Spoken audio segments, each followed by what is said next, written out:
हमारी आज की जो कहानी है, ये कहानी है 3 दोस्तों की, राहुल, अमन और विक्की। 3 ऐसे दोस्त जो बचपन से साथ थे। वो लोग पढ़ाई में भी साथ स्कूल में गए, उसके बाद ये तीनों अब कॉलेज में हैं। तो तीनों दोस्तों में से एक दोस्त है जो राहुल, तो राहुल ने कहानी सुनी थी कि कुछ लोगों ने उसे बताया कि उत्तराखंड में एक जंगल है, उस जंगल में एक पुराना घर है। तो उस घर के बारे में कहा जाता है कि वो जो घर है उस जंगल के बीच में, वो घर हॉन्टेड है। तो कोई भी अगर जाता है रात में उस जंगल में, उस घर को मतलब देखने के लिए या फिर वहाँ पर आखिर क्या चीज़ें हैं पता करने के लिए, तो लोग कहते हैं कि वो दोबारा उस जंगल से वापस नहीं आता है। तो जब तीनों दोस्तों को ये कहानी पता चली, तो राहुल ने बोला विक्की और अमन से कि हम तीनों लोग चलेंगे उस जंगल में और उसके बाद देखेंगे उस घर में आखिर है क्या। तो उन तीनों ने डिसाइड किया हम जाएँगे और वहाँ की वीडियो बनाएँगे और लोगों को सच दिखाएँगे और जो वहाँ का अंधविश्वास है, वो ख़त्म करेंगे। अब होता क्या है स्टोरी में आगे कि जो तीनों दोस्त राहुल, अमन और विक्की थे, तो उन तीनों ने प्लान बनाया कि अब हम लोग एक रात को निकलेंगे। तो उन्होंने प्लान बनाया, तो वो रात आती है जिस रात को उन्हें उस जंगल में जाना था। तो उन तीनों ने क्या किया कि अपने बैग पैक किए, उसके बाद वो लोग जंगल की तरफ निकल गए।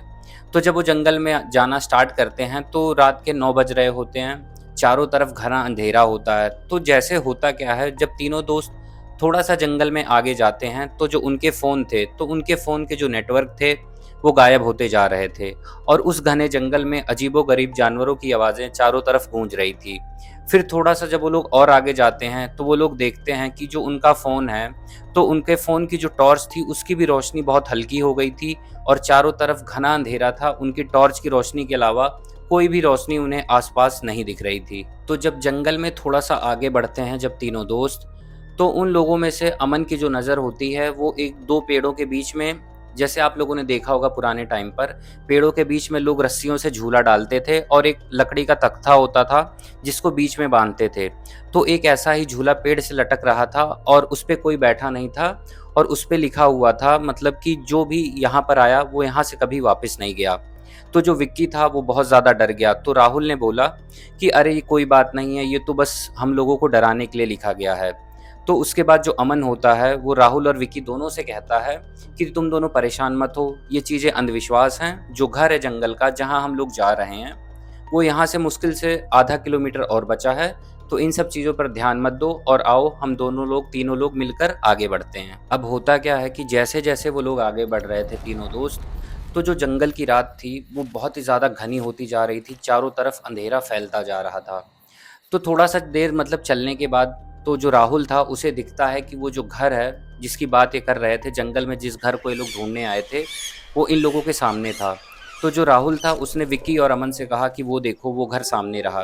तो राहुल, विक्की और अमन तीनों मतलब थोड़ा-सा तो डर चुके थे क्योंकि रात के कम से कम 12 बज रहे थे। तो उन तीनों ने उस घर का दरवाज़ा खोला, तो जब वो लोग घर के अंदर जाते हैं, तो वो लोग देखते हैं कि उस घर में एक पुतला पड़ा हुआ है, जो पुतला ऐसा था, आप मानेंगे नहीं कि वो पुतला, जैसे उसका शरीर जो था वो आदमी का था, लेकिन जो उसका फेस था वो किसी जानवर का लग रहा था और उस पुतले की जो आँखें थी वो एकदम लाल थी। तो जो अमन, विक्की और मतलब तीनों दोस्त थे राहुल, जब ये पुतले को देखते हैं बहुत ज़्यादा डर जाते हैं। उसके बाद वो लोग अपने फ़ोन की टॉर्च से मतलब फ़र्श पर देखने की कोशिश करते हैं, तो उन लोगों को दिखता है कि उस फ़र्श पे खून के निशान थे और दूसरी सबसे भयानक चीज़ थी कि उन फ़र्श को, मतलब लकड़ी की फ़र्श थी उस घर की, उसे खरोंचा गया है और लग रहा था कि वो किसी आदमी के या किसी जानवर के नाखून नहीं है, बल्कि बहुत ही बड़े नाखून थे जिससे उस घर की फर्श को खरोंचा गया था। अब वो तीनों दोस्त ये देखकर बहुत ही ज़्यादा डर जाते हैं और उस घर से जल्दी बाहर निकल आते हैं। अब होता क्या है कि वो तीनों लोग उस घर से बाहर आ चुके थे तीनों दोस्त, लेकिन उन्हें डर भी लग रहा था। उसके बाद अब होता क्या है, वो लोग घर से मान के चलिए अब आधा किलोमीटर दूर जाते हैं जंगल में। तो जंगल काफ़ी घना हो गया था, तो वो तीनों लोग एक जगह ढूँढते हैं।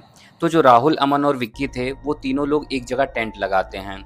तो अमन और विक्की काफ़ी ज़्यादा थक गए थे, तो अपने टेंट के अंदर राहुल से बोलते हैं कि हम सोने जा रहे हैं। तो जो राहुल था वो अमन और विक्की को कहता है कोई बात नहीं, तुम लोग जाकर आराम करो।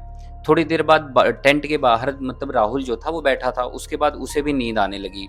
तो राहुल जो था अपने टेंट के अंदर जाता है। तो अपने टेंट के अंदर जाता है, जब वो सोने के लिए अपने बिस्तर पर लेटता है, तो उसे महसूस होता है कि उसके टेंट के बाहर से एक मतलब बच्ची की फुसफुसाने की आवाज़ आ रही है। तो पहले तो जो राहुल था उसे अपने कानों पे विश्वास नहीं होता कि इस घने जंगल में इतनी रात को एक बच्ची कहाँ से आ सकती है। लेकिन वो बहुत ज़्यादा हिम्मत करता है। उसके बाद वो अपने जो टेंट होता है उसकी ज़िप खोलता है और उसके पास सिर्फ़ उसकी मतलब जो फ़ोन था उसकी टॉर्च होती है। तो वो अपने फ़ोन की टॉर्च के साथ बाहर निकलता है और जंगल में मतलब जंगल काफ़ी घना था, अंधेरा हो चुका था। तो वो उस लड़की को ढूँढने की कोशिश करता है कि आखिर ये आवाज़ आ कहाँ से रही है। तो जब वो चारों तरफ देखता है तो उसे वहाँ पर कोई भी बच्ची या फिर कोई ऐसी चीज़ नहीं दिखती है। लेकिन उसे मतलब ज़मीन पर लिखा हुआ दिखाई पड़ता है कि तुम यहाँ आए क्यों हो? अगर तुम यहाँ आए हो तो तुम यहाँ से ज़िंदा वापस नहीं जाओगे। तो जो राहुल था जब वो ये चीज़ देखता है तो वो बहुत ज़्यादा डर जाता है और डरने के बाद वो जो होता है अपने टेंट के अंदर भाग जाता है। अब अगली सुबह होती है तो जो राहुल था और जो विक्की था वो दोनों आपस में कुछ बात कर रहे थे। उसके बाद वो लोग कहते हैं कि हम चलते हैं अमन के पास।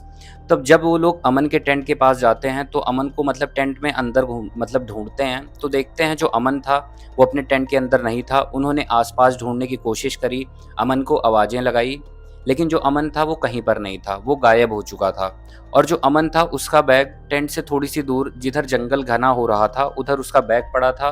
और थोड़ा सा आगे जब राहुल और विक्की देखते हैं तो उसका जूता जो था वो भी रास्ते में पड़ा था। तो जो राहुल और विक्की थे वो बहुत ज़्यादा डर गए थे क्योंकि जूते के आगे खून के निशान थे जो कि जंगल की तरफ जा रहे थे। अब ये देखने के बाद जो विक्की था वो बहुत ज़्यादा डर जाता है और कहता है राहुल से कि हम लोग चलते हैं, यहाँ पर कुछ ना कुछ अजीब है। तो जो राहुल होता है वो कहता है कि नहीं, हम अमन को पीछे छोड़कर नहीं जा सकते, वो हमारा दोस्त है। तो बहुत ज़्यादा विक्की को समझाने के बाद क्योंकि विक्की डर गया था, राहुल और विक्की ये मतलब ठान लेते हैं कि हम अपने दोस्त अमन को ढूँढेंगे। तो जो विक्की और राहुल थे वो दोनों लोग अमन को ढूँढने के लिए निकल जाते हैं। जैसे-जैसे वो लोग मतलब राहुल और जो विक्की थे अमन को ढूँढने के लिए जब आगे बढ़ रहे थे, जो जंगल था वो बहुत ही ज़्यादा घना होता जा रहा था। तो थोड़ी देर वो लोग ढूँढते रहे, बहुत परेशान हुए, बहुत जंगल में चिल्लाए, उन्होंने अमन को आवाज़ें लगाई। तो होता क्या है 2 से 3 घंटे तक वो लोग अमन को ढूँढते रहते हैं। उसके बाद जो विकी होता है उसकी नज़र एक पेड़ पर पड़ती है। एक ऐसा पेड़ मैं आपको बताऊँ बहुत ही सालों पुराना पेड़, जिसकी मतलब टहनियाँ, शाखाएँ देखकर आप कह सकते हैं कि ये काफ़ी सालों पुराना है। तो जो विकी होता है वो उस पेड़ पे कुछ ऐसा देखता है जिसे देखकर वो हैरान रह जाता है और वो राहुल को आवाज़ लगाता है। तो जो राहुल होता है जब वो विकी के पास दौड़ कर आता है तो विकी कहता है कि राहुल उस पेड़ की तरफ देखो। तो जब राहुल होता है वो जब उस पेड़ की तरफ देखता है तो देखता है कि जो उनका दोस्त अमन था वो उस पेड़ पर उल्टा लटका हुआ था। मानेंगे नहीं आप, जैसे कि अमन की आंखें किसी ने अपनी दोनों उंगलियां डालकर उसकी आंखें निकाल ली थी। जो मंजर था वो बहुत ही ज़्यादा दिखने में दर्दनाक था। उसके बाद अमन के मुंह से एक धागा बंधा हुआ था और जो धागा था वो ज़मीन में मतलब नीचे की तरफ जा रहा था और फिर गायब हो जा रहा था। तब जब राहुल और विकी ने ये चीज़ें देखी वो दोनों बहुत ही ज़्यादा डर गए कि उनके दोस्त का ये हाल देखकर। उसके बाद उन दोनों को बिल्कुल भी समझ नहीं आ रहा है कि अब वो करें तो आखिर करें क्या। उसके बाद जो विकी होता है वो बहुत तेज से चिल्लाता है कि भागो यहाँ से, भागो यहाँ से। जब राहुल ये बात सुनता है तो वो भी बस वो कुछ सोचता नहीं है कि विकी ने बोला भागो यहाँ से। तो जो राहुल और विकी थे वो उस जंगल में बहुत ही तेज़ी से भागने की कोशिश करते हैं अपने टेंट की तरफ। लेकिन जैसे ही वो दोनों भागने की कोशिश करते हैं, आप मानेंगे नहीं होता क्या है उनके साथ। जो जंगल की ज़मीन थी वो हिलने लगती है, मानो ऐसा लग रहा था कि जैसे ज़मीन के नीचे से कोई खुदाई करके बाहर निकल रहा हो। तो थोड़ी दूर जब वो लोग भागते हैं तो उन्हें ऐसा महसूस होता है कि किसी का हाथ है जो मिट्टी से निकल रहा है, उन्हें पकड़ने की कोशिश कर रहा है।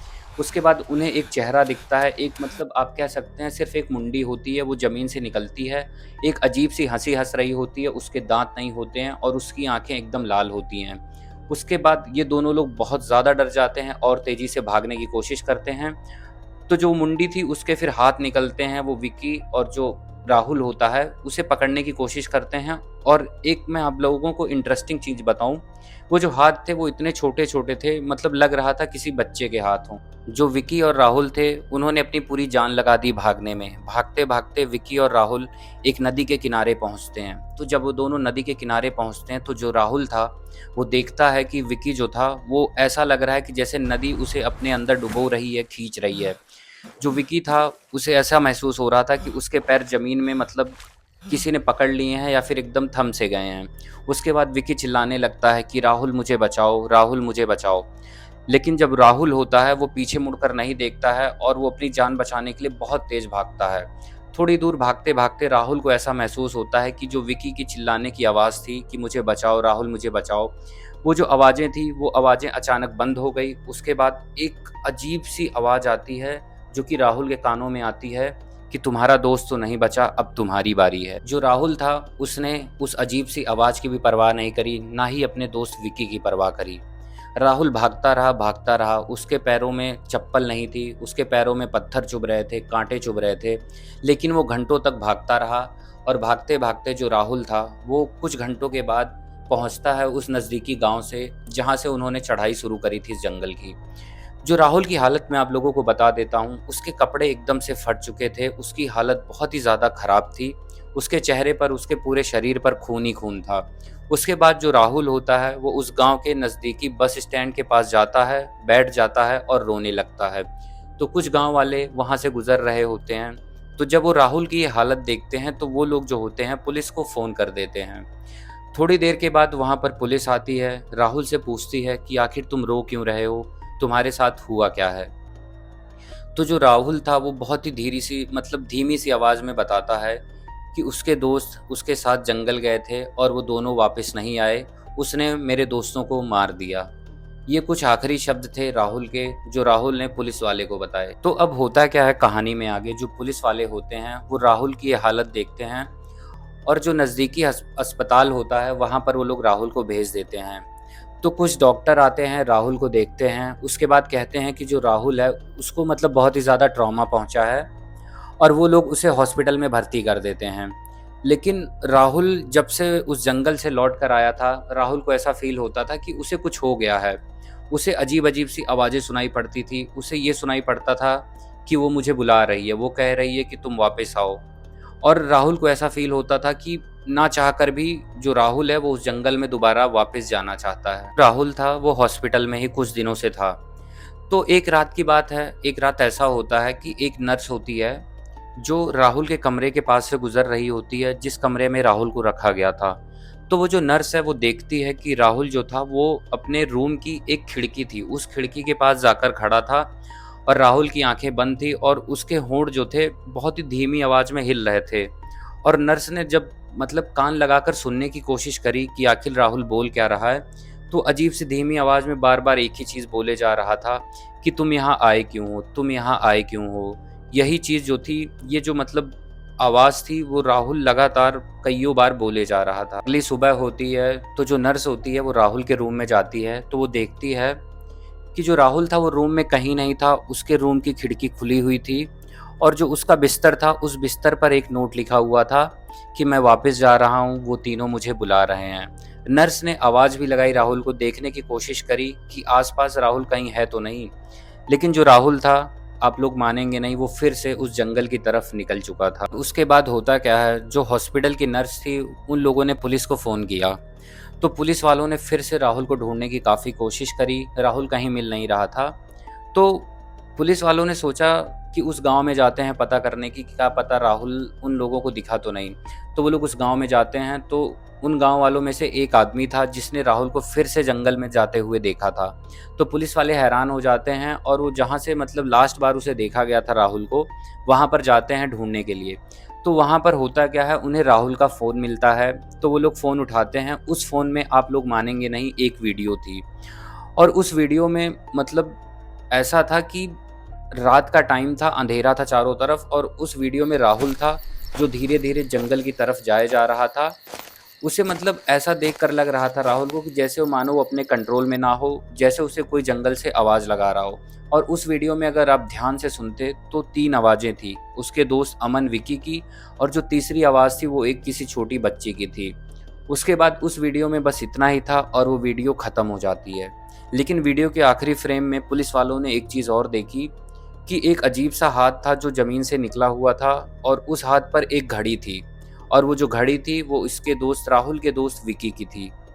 उसके बाद होता क्या है, पुलिस वालों ने बहुत ही ज़्यादा ढूँढने की कोशिश करी, लेकिन राहुल, अमन और विकी, उन तीनों का आज तक कोई भी अता-पता नहीं है कि वो तीनों कहाँ गायब हो गए, जंगल उन्हें खा गया या फिर वो लोग कहीं भाग गए, किसी को कोई भी आइडिया नहीं है। तो ये कहानी है उन 3 दोस्तों की जो लोग एक जंगल के अंदर गए थे एक अंधविश्वास को ख़त्म करने के लिए, लेकिन उन्हें नहीं पता था कि आखिर उनकी जान चली जाएगी उस अंधविश्वास को ख़त्म करने में। तो जब ये स्टोरी मैंने सुनी, मैंने मतलब बहुत ही ज़्यादा मुझे ये स्टोरी शॉकिंग लगी कि आज भी ऐसी चीज़ें, आज भी ऐसे जंगल और घर एग्ज़िस्ट करते हैं कि जहाँ पर किसी का जाना नामुमकिन है और कोई भी अगर गलती से वहाँ चला जाता है, तो वहाँ से बच के आना नामुमकिन है। तो आज की वीडियो यही थी। आप सभी लोगों को अगर वीडियो अच्छी लगी हो तो वीडियो को लाइक ज़रूर कर दीजिए, अपने फ्रेंड्स और फैमिली के साथ शेयर करिए। और मैं आप सभी लोगों से एक चीज़ हमेशा कहता हूँ कि अगर आप लोगों को हॉन्टेड या हॉरर वीडियोस पसंद हैं तो हमारे चैनल को सब्सक्राइब ज़रूर कर लीजिए, क्योंकि आप तक ऐसी वीडियोस पहुँचती रहेंगी। बाकी बस आज के वीडियो में यही था। अब मैं आप सभी लोगों से मिलता हूँ नेक्स्ट वीडियो में।